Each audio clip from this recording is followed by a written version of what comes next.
May bagong revelasyon si Ria Ataide tungkol sa mister niyang si Zanjo Marudo na ngayon ay tila libang na libang sa pag-aalaga sa bagong silang nilang sanggol. Sa bagong social media post ni Ria, ipinakita niya ang kaligayahang panoorin si Zanjo habang nagpapadighay sa baby nila. Isang katangian na pambihira sa mga haligi ng pamilya.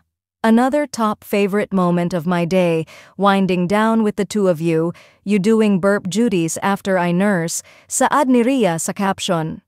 Bilib ang maraming netizens kay Zanjo, especially ang mga mommies, dahil katuwang siya ni Ria sa pag-aalaga sa kanilang anak.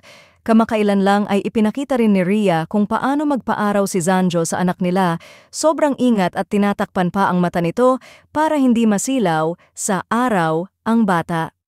Caption ni Ria, "Top fave parts of my day, seeing you have sun time with our son."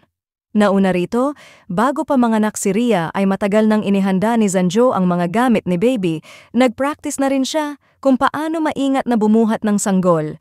Kaya naman walang masabi ang netizens kundi grabe ka Zanjo, ikaw na talaga ang #daddygoals. Ano ang masasabi nyo sa katangian ni Zanjo bilang ama?